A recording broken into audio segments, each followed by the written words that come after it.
Welcome to the Simpletons Review podcast, where three simpletons think they are smart enough to review movies and music. This week... You think you're smart enough, I don't. Well, we're here, aren't we? We are. It took us 20 minutes to get here, so... It took us like from an hour, the 20 minutes to get here. Yeah.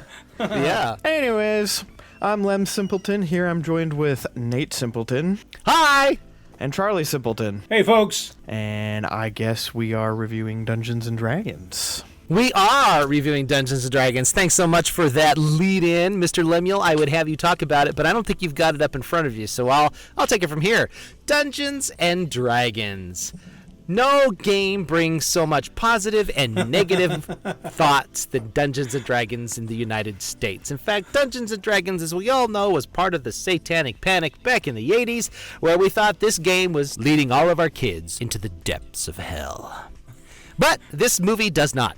It is a fantastic movie. We'll talk about it a little bit. It sounds like it took a long time to come out. It was directed by Jonathan Goldstein and John Francis Daley. I'm not sure who John Francis Daley is. I do know who Jonathan Goldstein is.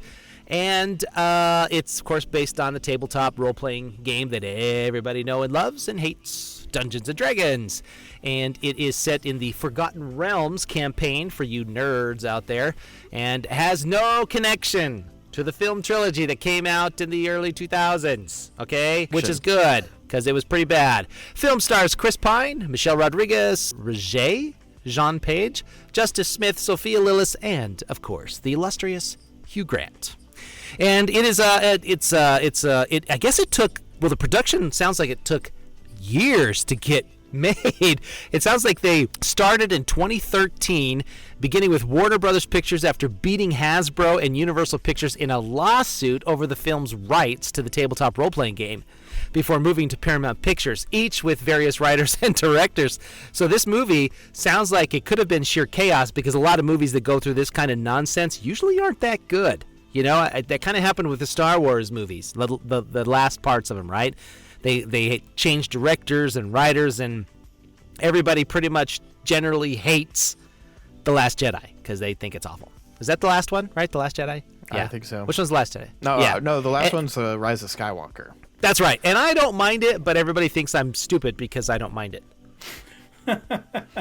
Probably because it resolved a little bit and it wasn't supposed to. Who knows? Yeah, maybe. I don't know. We made a happy right. ending for this. That's Come right. on. That's right.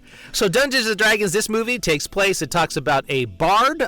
If you guys don't know what a bard is, it's probably the best character to play in Dungeons & Dragons. Even though they maybe aren't necessarily that powerful, they're really fun to play because they're just smart asses. That's the best part about them. Edgin Darvis, and he serves as a member of the Harpers. And this is stuff that if you don't know much about D&D, you're not going to know what a Harper is. And then there's all kinds of chaos that ensues. I won't go too much into detail about the movie because you guys got to see it.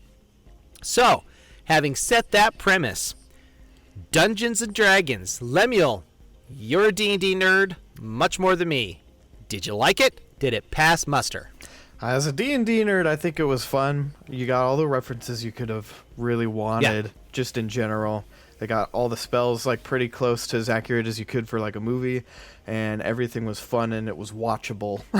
Yeah. It felt like they actually cared about what they were doing. So Yeah, that's good. That's a good way to put it. Okay, anything else? well, from like a filmmaking standpoint, I wouldn't say there was like a ton special. It did feel like they were just like kind of doing a similar take to like a Guardians of the Galaxy, or like kind of like a heist funny, but no complaints. It's a fun movie, so. Okay, good. Mr. Charlie, what did you think? I dig it. I enjoyed this movie a lot. I really enjoyed like the whole D20 stance, of like poor rolling.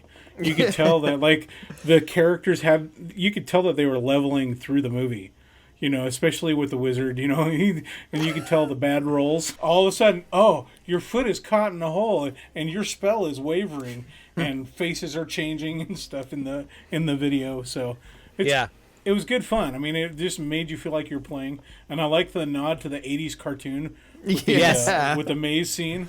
Yes, So. That was good. Yeah, I actually watched that 80s cartoon like pretty religiously. I watched it almost all the time. I really liked this movie. I'm not as much of a D&D nerd as say Lemuel is, but I have started playing over the past 3 or 4 years, and so there was some jokes I got that maybe I wouldn't have gotten 3 or 4 years ago, so that was good. There were still plenty of other jokes, I'm sure, that went straight over my head because I'm not in it as much as some of my friends are, who are complete and utter and total nerds.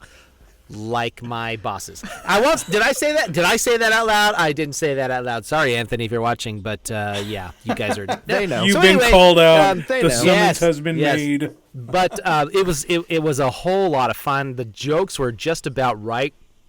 They didn't go too, it wasn't like the jokes were so overwhelming. You're like, okay, we can stop with the funny. Let's get on with the action. They had just the right amount of action, just the right amount of jokes. They landed well. If you don't know anything about Dungeons and Dragons, you're still gonna like this movie.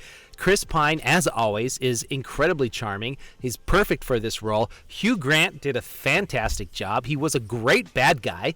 I haven't seen him much as a bad guy in other movies, right? I mean, he was really famous for his kind of romantic comedies he did back in the 90s. But this movie was great. It was really good. And what's-her-face from the Fast and the Furious movies did a really good job. She didn't say much, but she still did a good job in the show, I loved the mage. He was fantastic. Did a good job. Oh, yeah. I thought the fat dragon was amazing. That was just the best, I was like, that is funny. I thought, oh my God, we're going to get a dragon in Dungeons and Dragons. And then it's a fat dragon that can't even move. I was like, oh man, of course. Yeah. And then the gelatinous cube was pretty cool. I mean, that was funny. But yeah, overall, I mean, I just think it was a really well done movie. I thought they really thought hard about, we need to appeal to everybody, but we also need to make sure that those who are nerds, because Dungeons and Dragons is one of those groups of Nerdville that are really, really, like, they're like Star Trek type people. They're like, ravenous. You got that wrong. You need to fix that. Yeah, they will troll you incessantly if you mess it up. So.